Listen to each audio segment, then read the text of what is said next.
And we're live for a Sunday Collective. After a long time, Divya. Yes, it's been a journey of travel and also figuring out internet lines being relayed as always. Optic fibers in our area. But so happy to be here. And I see Harshala and Jayati joining in and Mr. Abhi.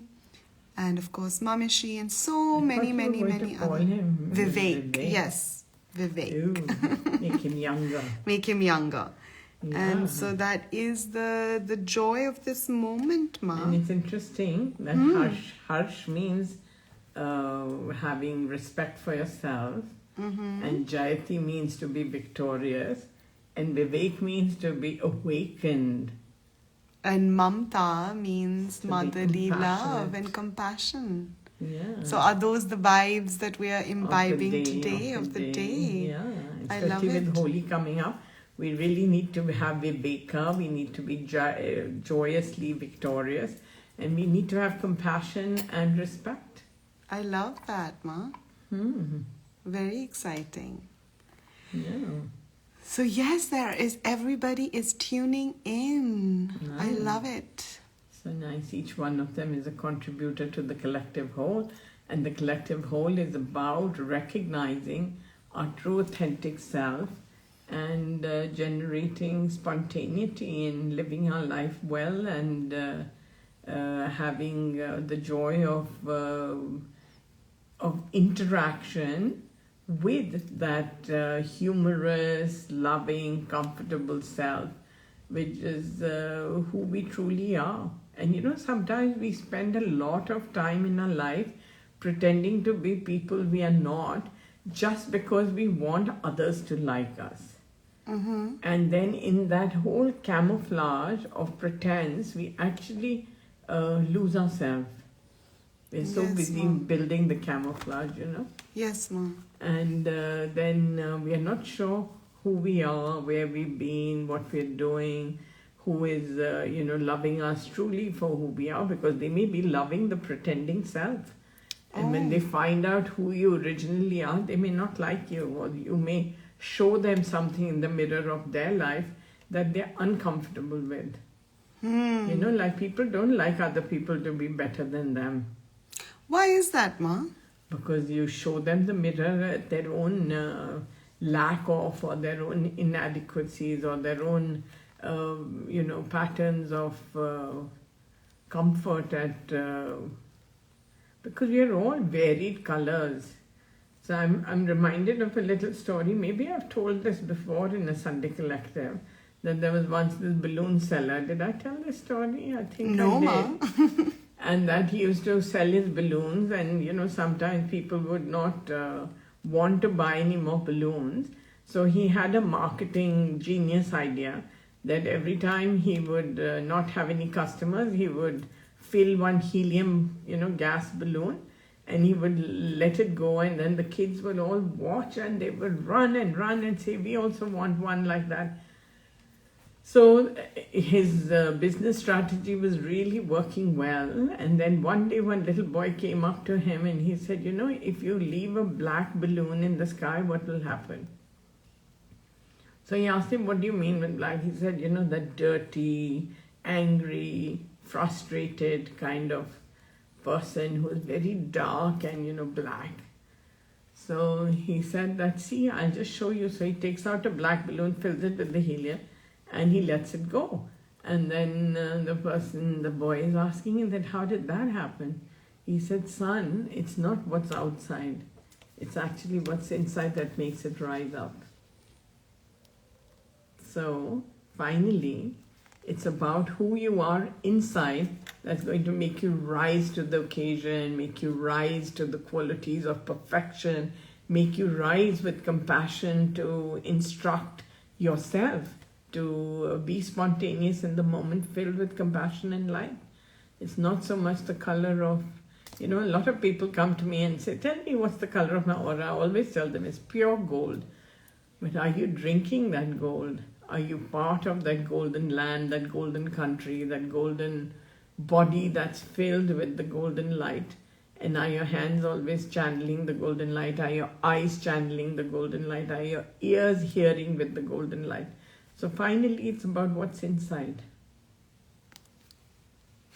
I love that, Ma. That's like such a awakening to actually knowing ourselves and to question the deep truth of our soul center that many of us may not have even thought about in years, because we're just so obsessed with being, attached to our routines of survival rather than exploring the treasures of ecstasy of knowing that we are completely blessed. And I've recently had an experience with somebody who came to visit me personally. Yes. And they were constantly telling me about their son, how he needs so much healing, and this is his problem, that is his problem, we really need to help him and do something for him, please do something for him. And then I led a meditation, right? And then I was watching that when they were doing the meditation, the son did not even appear in their consciousness. Oh. They were so happy to just leave him as a burden at my doorstep for me to heal their son.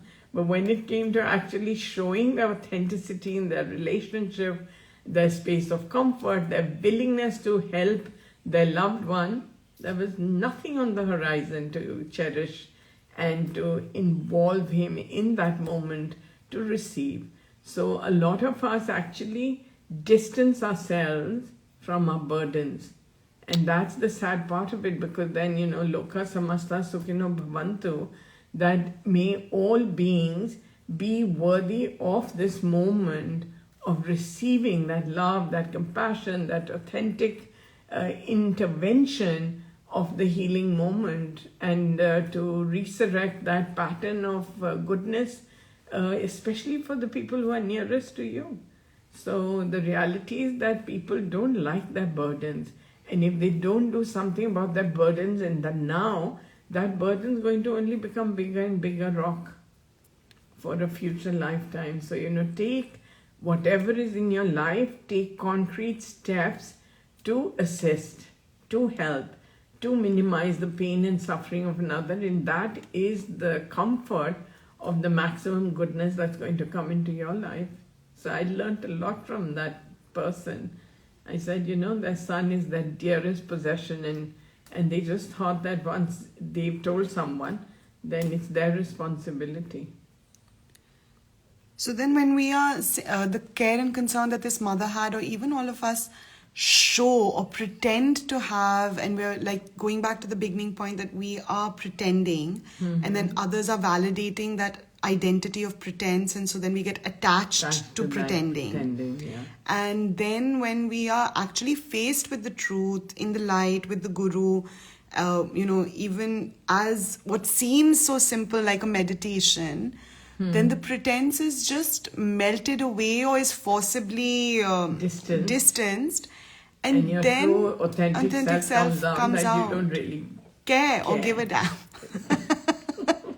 So what is that true authentic self? Is it wrong to not care, or are we creating a cycle of karma but by not fulfilling our duties honestly? Yeah, we are actually not fulfilling our duties in the moment, and we are born with a set design of circumstances. And like yesterday I was telling you that finally these are fragments of our mandala, our design, like the kaleidoscope. When you turn the kaleidoscope, the same pieces of the colored glass are forming different designs. So in each lifetime, we are inviting the same souls again and again in repeated patterns of repeated behavior or different behavior. But there's give and take, and it's when you will give sufficiently and complete your karma, then the soul is gone, and then the new soul comes, or you go back to the divine abode. It's interesting that you come from the light and you spend your whole life trying to go back to the light. Wow, so true, Ma. Yeah. Even though some people may not believe in that connection to the light. Yeah, but we are all light beings. We come from the light, we do the work here, and we're all endeavoring and traveling and assisting, and we become co-travelers on the road, less traveled, Less right? traveled. Yeah. Yes, ma'am. And we keep walking, and there's no choice, because each breath is taking us nearer to that moment, because life is not counted by the number of years that we are going to live or time. It's counted by the number of breaths that we are going to take in this human body, and that breath is also the golden light. That what's inside, remember that helium balloon? Yes. And so what's inside is what's driving us. It's our Driving us. breath that is making us, the body function Yes, and ma'am. move. Absolutely. So it's very interesting. I was thinking about it that morning, that what is it the simplest way for people to understand how to find their true authentic self. And it's, as healers, the chakras are always very, very involved. And so the first chakra that's very, very important and that forms at the time when life begins is the root chakra. Yes. And nesting very deeply the seed is the Kundalini chakra, which is holding the record of your karma. And that is where your true authentic self really takes birth. And it is your spiritual aura, the gift that you give to yourself from a previous lifetime. You bring that package of the root and the Kundalini. That what is your karmic record going to be, what the people you're going to meet, how much money you're going to have, what is your enriched wealthy self, all the wealth, all the knowledge, all the health, all the strength, the beauty, and the fame and the renunciation, all is encapsulated in those two chakras. And depending on how we connect to the gold and the blue and the red light, which are the three primary colors, and how we accentuate our purpose of life, comes from the Kundalini and the root. And that is where our spiritual authentic self, the seat of the soul, is embedded in those two chakras. And we don't really do much about, I think some parents say that, oh, smack the bottom, it's like activating the root chakra of a little child who's being a little naughty. But I think that's the only intervention. And of course, when healers become connected to the light, then of course their healing hands, the first thing is that, you can change your destiny by just sitting on your hands and healing your root and Kundalini chakra. And so the spiritual aura, the authentic self, is seated in a seed form or in a baby form at that place. And that's where you will find your true, fears, insecurities, helplessness, anger. And you'll also find your courage and your determination and your compassion and loving kindness, devotion and gratitude to take you forward. And then you come to the Hara chakra, which is pure orange light, which is very, very spiritual energy, because all monks and sadhus, they wear the orange color and they're praying for the welfare of the world. And orange color is very, very symbiotic with the illumination of the light.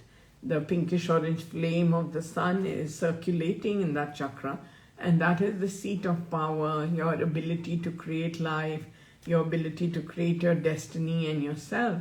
And then, of course, the final vital power in the material body comes from the navel chakra, where, when you take birth in the womb, you are, through that umbilical connection, connected to the placenta, which is, embedded on the inner wall of the uterus of the mother, from which you're being fed, from where you're breathing, your nutrients, and your body is being created.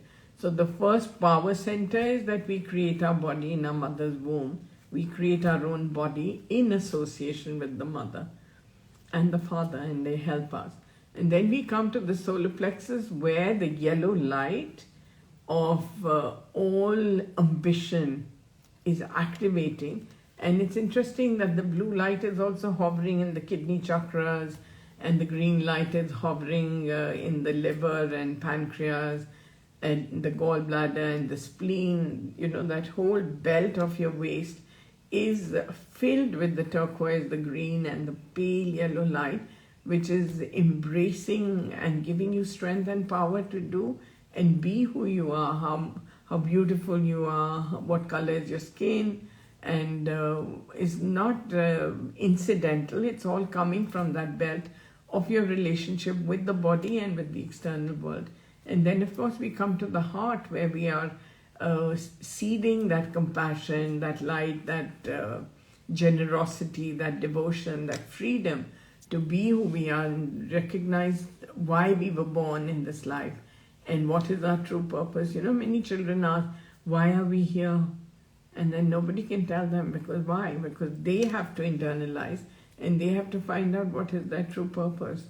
And then, of course, then you come to the throat and you're actually communicating with your five senses of sight and smell and taste and touch and hearing.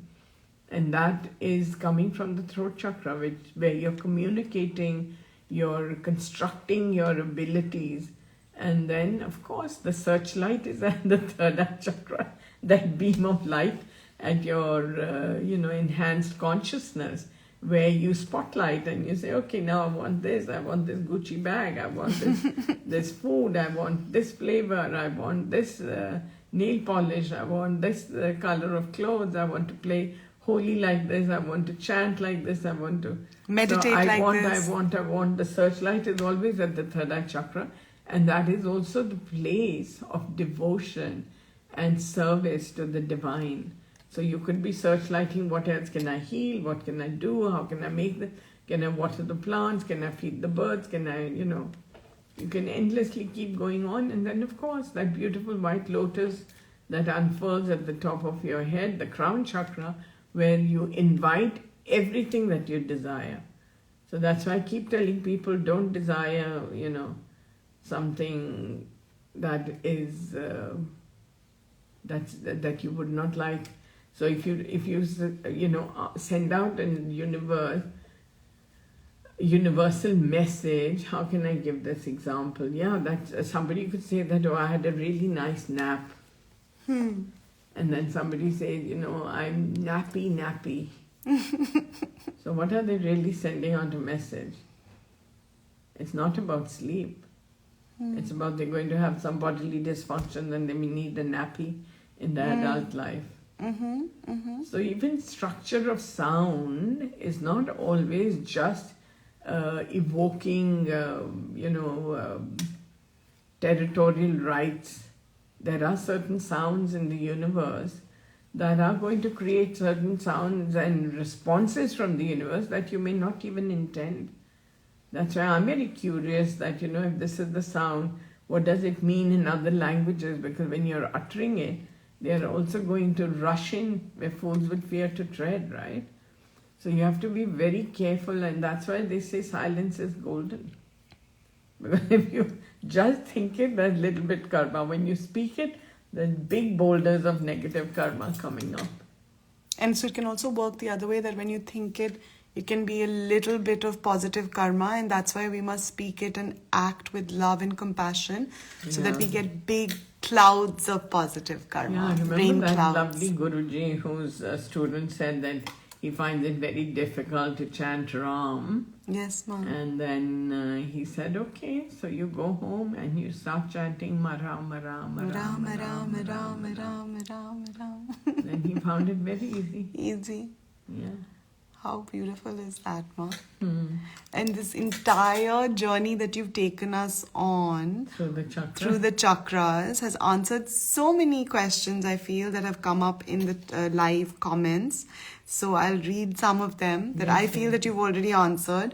But you can always accentuate it and highlight for us. So Fawzia joins in. She sends her love and her pranams. And she says that, ma'am, why is it so difficult or sometimes so confusing to find purpose of life? Like, we get so attached to materialistic world, relationships and other things, and we get so confused. Yeah, because I've known Fawzia for a long time. So when she was, younger and she was working and she came to see me maybe 20 years ago or even more, I can't remember. Her entire purpose of life was to get a better job, to do better and to, look younger and live longer And then after a few years, it was about getting married. Then after a few years, it was about having children. And then it was about, better job, more money, better car, better house, new property. Then it was so finally, the purpose of life keeps shifting as you take on new responsibilities, new relationships.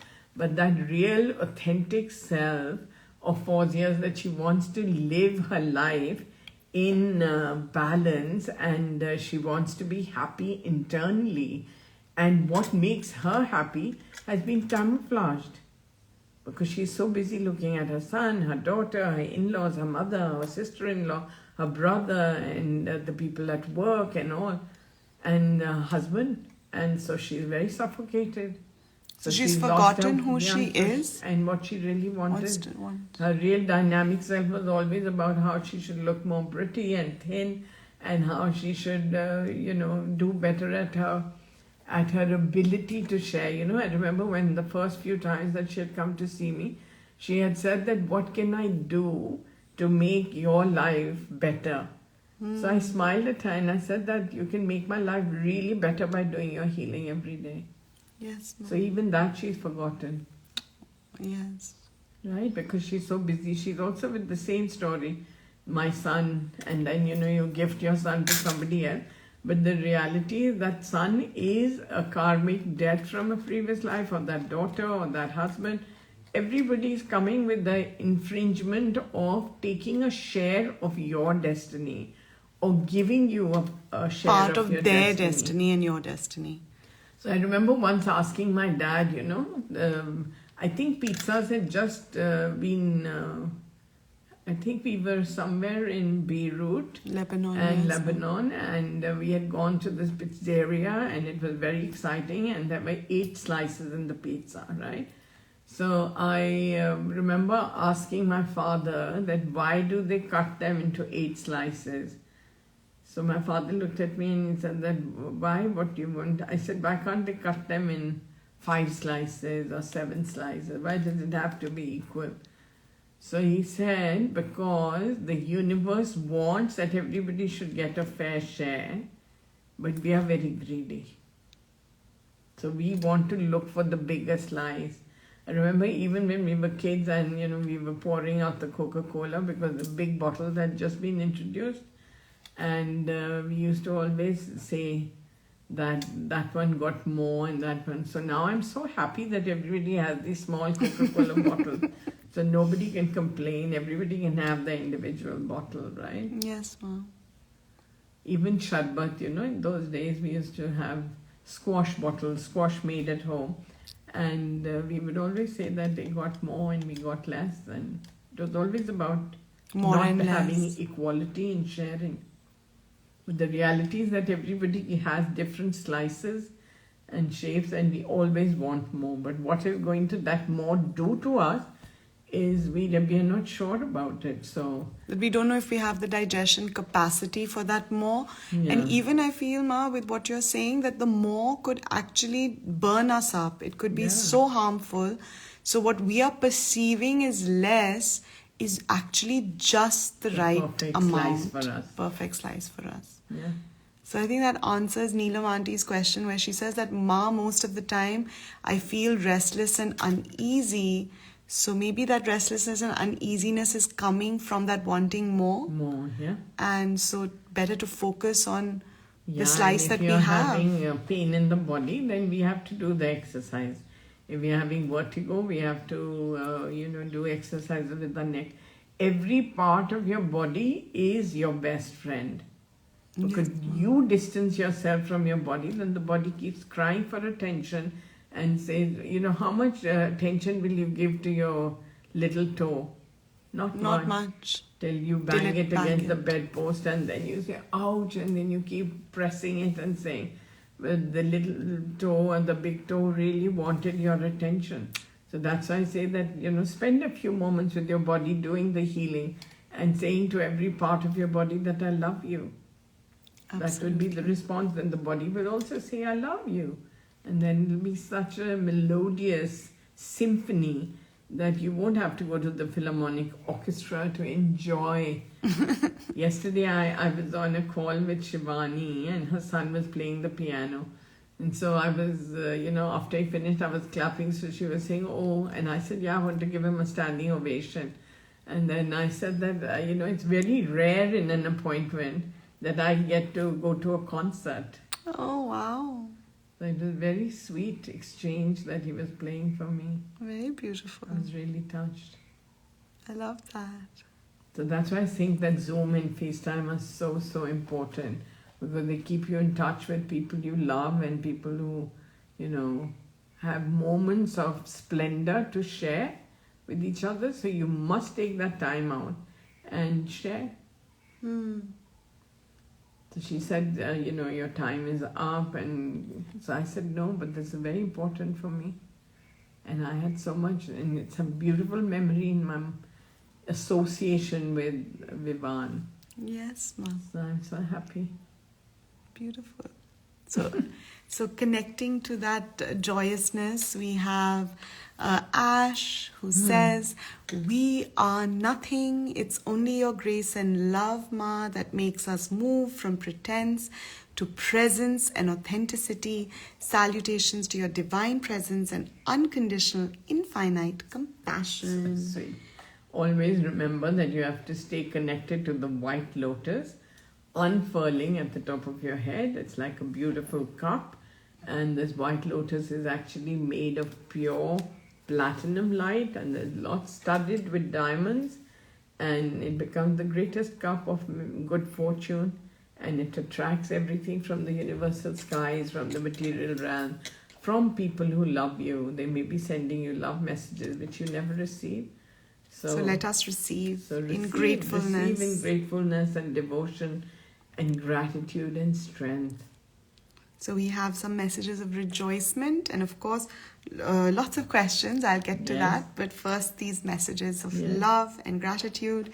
So we have Manish Kathuria, who says, respected Guruma Charan Sparsh, I bow down at your lotus feet and request for blessings. Grateful to Guruma for everything in life. Grateful for all your guidance. Yes, we're sending you special healing for Dad so that he should recover from his knee surgery. Lots of love to the family. Love. And then we have Rekha Masi who says, yes, heal, heal, heal. That's the mantra, the road to heal, heal and heal. Love you both so much. Hold hands with the light. Absolutely. And know that you're always surrounded and never alone. I love that. And then I am going to scroll up for lots of messages and some questions. Okay. So till then, Ma, what is that one activity we can do today to really ignite us with our most truest self and to begin to actually really romance the self, I would say? Yeah, I think what people should do is go for a walk and find 7 different types of leaves and come and place them in any favorite book or, put it between sheets of paper with some weight on it and let them dry and see the varied shapes in nature, that they all are also part of the same universe, all the trees. And when they mulch and they become disintegrated, then they're going to be in that realm of goodness, right? Yes, Ma. So absolutely. those 7 leaves can be totally spaced in making a mandala or something to remind yourself of this beautiful moment that you can be any shape, any size, but you're still a leaf, part of your life. And we're still part of the golden light and the golden self. And reminding you that which leaf in the book of your karma you're turning. Right? That would be so, intuitive and interesting at the same time. And then you can write a little story to yourself. And remember that the leaves will be green, and when they'll dry, they'll turn to varied shades of beige and brown and maybe a little bit green. Sometimes they turn blue as well. And I they love become it. filaments and soft, gossamer-like, just like the soul that's traveling. I love that. Very fragile. Sometimes when you dry the leaves and then they become so fragile, you have to hold them with a lot of tenderness and care. So the same way, you should hold yourself with tenderness and care. Okay. And look out for your own fragilities and re-impress them with comfort from Absolutely. the golden light that comes out of your hands. Absolutely. So in that process, we have messages of love from Neelu, Kunal from London, So sweet, love you, Bidda. Manoj Arora, the Saxena family, Anita, Priya, Ambika, Ruchi Bakshi, Harshala and Jaiti, God of bless. course, Ingita, Rahul Kumar and family, Divya Seth Shah, Oh, so sweet. Megha Chopra, Shreya from Ithaca, Umang, Lots of love. Sweetie to all of you. Shahpurya, Parveen, Santosh Aunty, Big hugs to the family and all of you. Stay well and healing. and of course, Bittu Aunty and the family, Binu Aunty and the family, Minna Aunty and the family, So sweet. Rita Arora and her family, and of course, Parshwati and Sabina.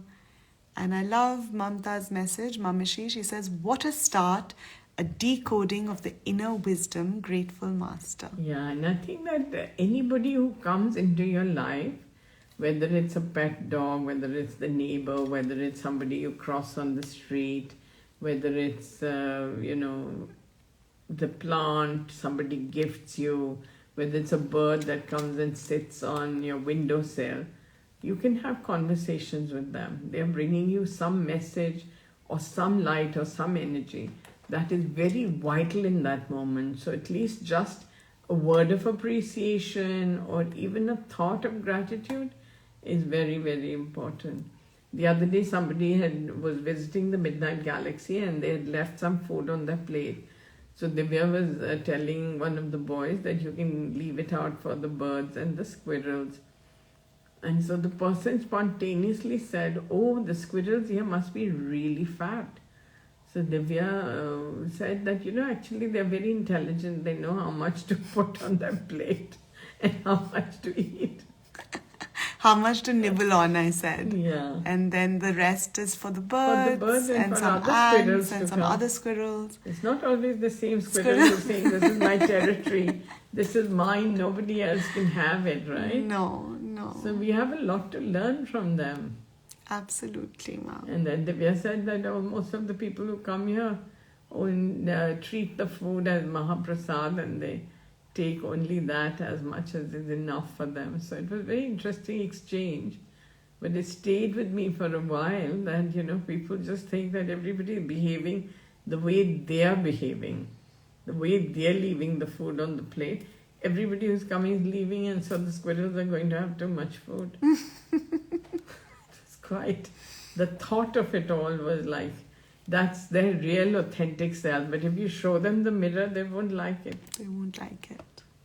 Yeah. It was very interesting. I'm just amazed at how you connect so many dots for us, Ma. So very blessed to be here. And then, of course, we have Nelson from Colombia joining in, and Manju Gupta from the US, and Rima Auntie, and Tiny Auntie says, "Good morning. So Good blessed and happy to morning. see you. Love you so much." I'm playing holy with all of you. Yes. This lovely pink suit. I chose it today morning. And then, of course, we have my lovely Simran Sani sending love, Big hugs. Aruna, Binu Lad, Purti Sinha, and so many, many more. I'm just giving all their love, Ma, to you, and Thank you. your love Thank to you them to is them. always flowing. Yes, I love all of you. And then we have a healing request from Aisha Ganguly, for her entire family's harmony. She says that we should all be harmonious. Please send your blessings for that. Yes. A good way to create harmony in the house is that you should go for a walk and find a stone or a rock or a little, it can't be a piece of brick, it has to be stone, right? Mm-hmm. And you bring it and you wash it very carefully and apply some not cream, maybe some oil, cooking oil on it, and then keep it in the center of the house and request it to take all the boulders and all the negative energies. And then after 7 days, you go and leave it back under a tree. Be very happy to have come as a guest and a visitor to your home, and a great healer to take away your pain, misfortune. And this can be repeated many times in the year. So I love it. We can all do it Yeah. whenever we feel some discord, discord. especially when family members are quarreling and fighting and all, or you're just fighting with your own self and saying, I'm so unhappy. So even if there are people who are living alone, like, and they are like having these conversations of self-doubt, self-hate, or self-criticism, they definitely should do this upai. Yeah. It's like a universal fix. Okay, grateful, Ma. Yeah. And so then now coming to the questions, and of Yes. course everyone who's messaged in, we've received your love. Everyone who's listening in live or later, we love you too. Love you lots. Yes, so we have Parveen who asks that, ma'am, when you are attracted to certain colors, does it tell you that your particular chakra is weak or strong? Like as you were journeying us through all the chakras, Ma, I think she's asked that question at that time. Yeah, Yes, and ma'am. the basic thing is that the colors that you instinctively choose are very needed by your body at that time in that particular day. But sometimes we can't say that it's always the right color and that's the best thing. Sometimes you're wearing a particular color because that disease, according to your karmic resonance, is going to be created by that color. So a lot of people, choose to wear white and they say, I love white. But their moon is very badly placed. So when they wear so much of white, they will have a lot of, water retention. They could have coughs and colds and sinus troubles, or they could have high blood pressure because the moon is affecting the fluids in your body.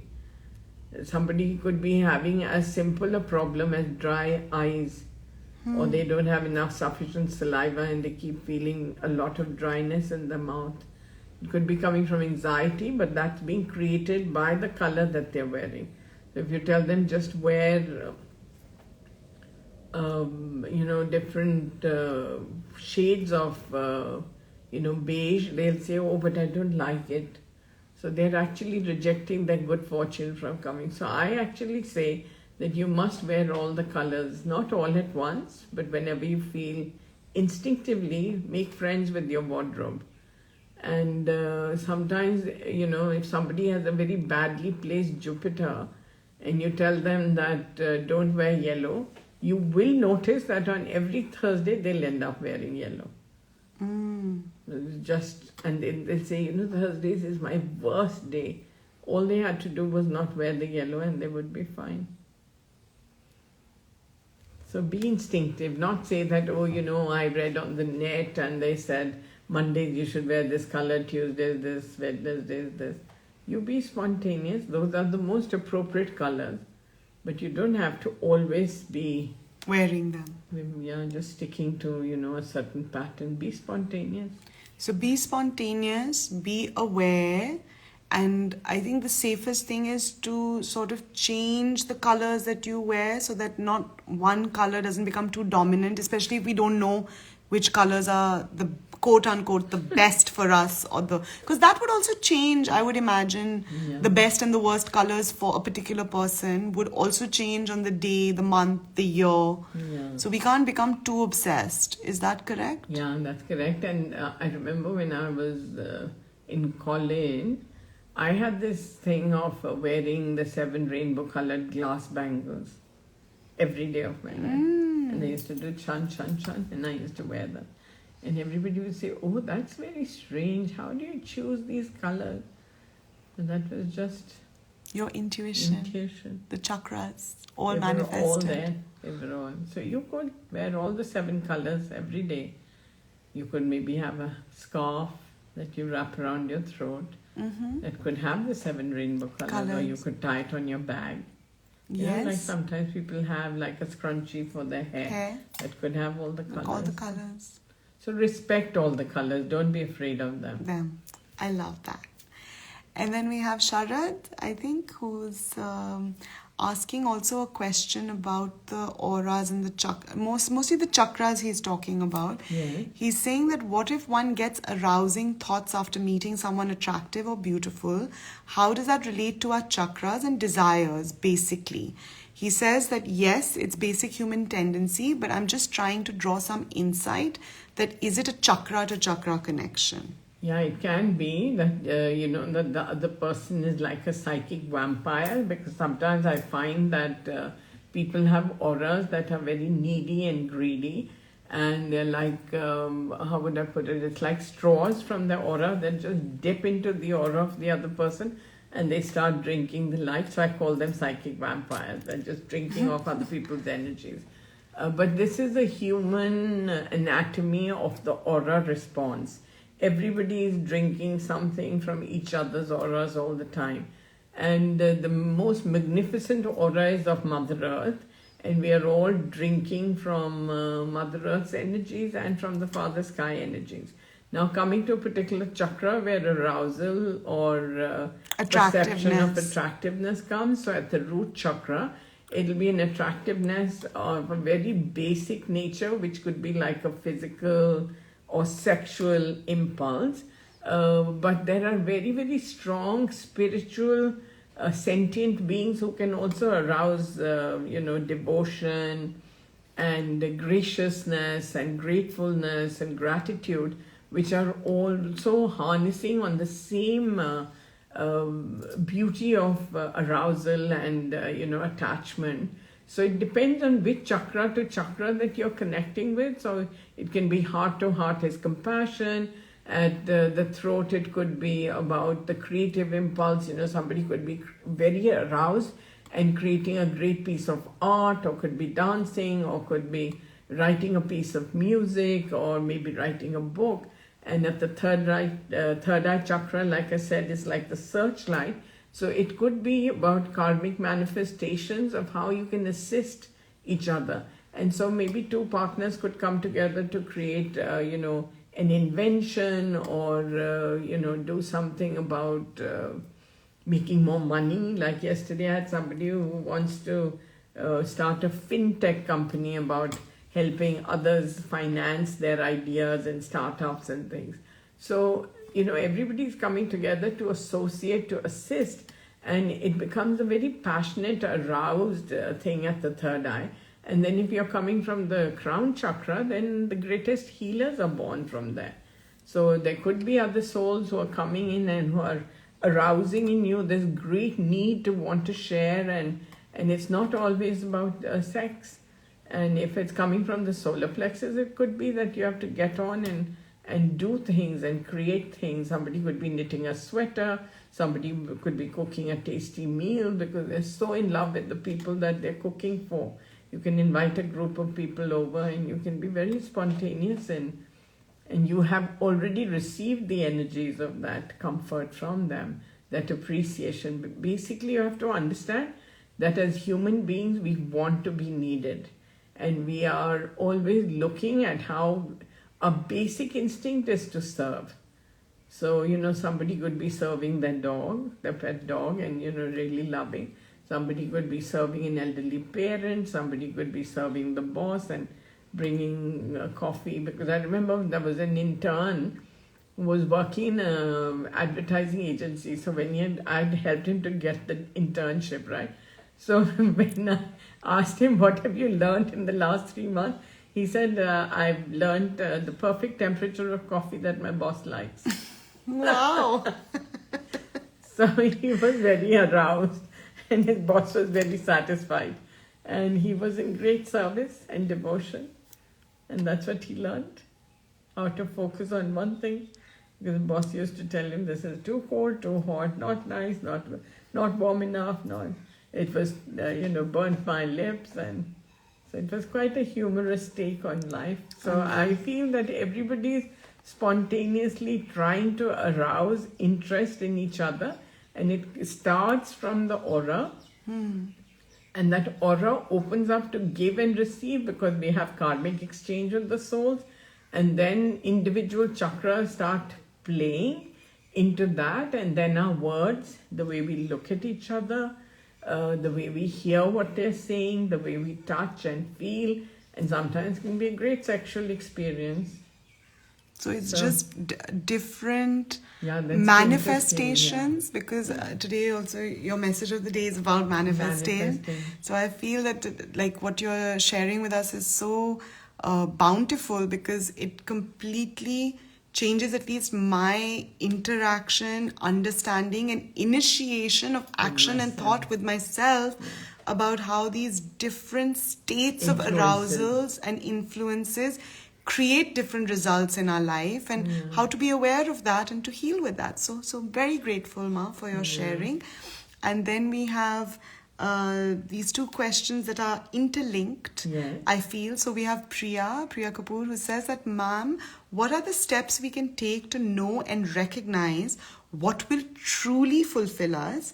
And then we have Ash, who asks, Master, how does presence and authenticity express itself in relational behavior? Presence and Authenticity. So presence and authenticity is coming from two very profound chakras. Presence is coming from the solar plexus and the heart. That are you present in the moment? Are you present on earth? And are you, are you in that realm of presence of consciousness, that you are in devotion to the divine and serving the human nature at your best? And the authenticity is that what are you doing in the moment? Are you using your money, your time, your physical effort to do something for someone unknown, or someone who's not even asked you to do something for them? Like the tree is not going to ask that I need to be watered, or the plant is not going to say I want to come to your home. So you're spontaneously going to the nursery and buying that plant and taking ownership of or reciprocation in that authentic way that you're going to nurture that plant. And then sometimes people just neglect to even water, and the plant just shrivels and dies. And sometimes it continues to tell a beautiful story and flourishes and looks beautiful on the dining table, or next to the TV, and you admire it and you love it, or maybe on the windowsill so that the plant has enough light. And so it depends on, now take this plant into a relationship with somebody that you are constantly in touch with. And sometimes what happens is that you give so much of yourself, so much of advice, so much of care, so much of even cooking food and sending them it to your neighbor, inviting the person over and over again. And if there is no reciprocation, then there's going to be a limited response and presence and authentication of what you are reciprocating with. And I find that the most important reciprocation is with yourself. So you must treat others like you would treat yourself. So I find that sometimes people are not very loving towards themselves. So they find, and they're very edgy and very thorny. So when they're walking into a room, hugging somebody, other people are feeling a little bit insufficiently prepared for their interference or their presence. And so people will have to reevaluate and see what was Priya's question. That how do we really know what is our true purpose and how do we fulfill it? So our true purpose is to be in service to the divine. That's the highest purpose of a human being. And where is the divine? The divine rests in our heart. So just by placing your hands on your heart chakra and saying, I love, and I have love to give, and so that will be the highest service. And then, of course, seeing that divine spark in everyone and authenticating that consciousness again and again, that you see the same spark of the divine in the bird, in the squirrel, in the plant, in every grain of sand that, maybe you went to the beach and brought those grains of sand into your home, or maybe in your shoes. And the grain of sand is so happy to have that association, and it's saying, thank you for bringing me home. And you're saying, oh my God, There's they're so irritating. I have to wash, and then the washing machine is taking that down into, a resting place for that grain of sand. So the sand is autobiography of a grain of sand. Could be a very fine story to authenticate Priya's question, that how do we recognize what will recognize truly fulfill us? Yeah, that you have to see every day. You should wake up with this enthusiasm that who are the people who are going to touch my life, and how am I going to touch their life in a special way. And then to be generous. And it's not always about spending money and you can be generous even in your thoughts. You can be generous with someone who's unknown to you. Because I find that a lot of people, it's the same story as the mother saying, my son, my son. And when it comes to actually doing something for the son is not in their consciousness. Because they've taken it as a burden and left it at somebody else's doorstep. So now I'm saying, why not go and adopt and send 100 sons healing? Yes. So that's going to give your son 120% is the energy response from the universe. Like everything that you channel, you get 20% as commission. So now if you give healing to 100 people, then you're going to get 20% from those 100. 100. So your son is going to be so magnificently, Blessed. beautifully blessed and shining. So finally, it's about service before self. And that is going to fulfill us. Yeah. That's a beautiful mantra that we can just tie into our hearts and our consciousness and to actually act on it. I think that is the slip between the cup and the lip that happens in the human experience, that we really feel that, oh wow, we've gotten this guidance, we've gotten this knowledge, we really know what we got to do, and then we don't do it. So I think that will be my last question for today's session, Ma, today's Sunday Collective, because that is really the true healing trick. How do we convert this into action? And what should we really be alert and aware about in ourselves, in knowing ourselves, that can really enhance this conversion? And then to stay in the moment. Now, I can tell you, yesterday we had 4 boys. There was a driver and there were 3 other boys who had come to deliver something at the Midnight Galaxy. And Divya's spontaneous response in that moment, we were just sitting down to lunch, was she invited them to lunch. And she made sure that they had lunch before we had lunch, right? And my spontaneous reaction to that moment was that, oh, how sweet they've come to our house. What can I do more than just even hosting them for lunch? So I gave them happy, holy gifts. Yes. So then the association with the souls, we may never see them again. But because they came into our territory, they came into our life, we must do the spontaneous action in the moment, not wait, okay, we're going to invite them for lunch some other time and it's not so convenient, why did you come today? No, in that moment, we are reciprocating, we are interacting, we are spontaneous, and everybody is joyfully happy that there was this special moment in the universe at that time, and they were there and we were there, and it was a joyful exchange. So that's what you have to do. You have to do it in the moment, not plan it. Things in life happen without plan. Let's put it simply. You can't plan, I'll do this, I'll do that. You have to be just spontaneous in the moment. If your heart says do this, do it. If you want to go out there and get some needles and threads and you want to make an embroidery, do it now. Because, that maybe there's some picture that you're going to create is going to impact your world, or maybe somebody's going Elsa's to bring world. you painting, and you're going to keep it wrapped up and say, okay, I'm going to find a wall where I will put it. Be spontaneous, hang it straight away. The painting will tell you, I'm not happy here. And you can find another place. That does happen. Yeah. That does happen. I love that, Ma, that life is not about the plan. It's about being spontaneous from the heart. Yeah. And of course, service and being before present, self. authentically present in the moment. And knowing that I can do something right now, this opportunity may never come. Never come I again. may stop breathing right after I finish that activity. So do it now. Do it now.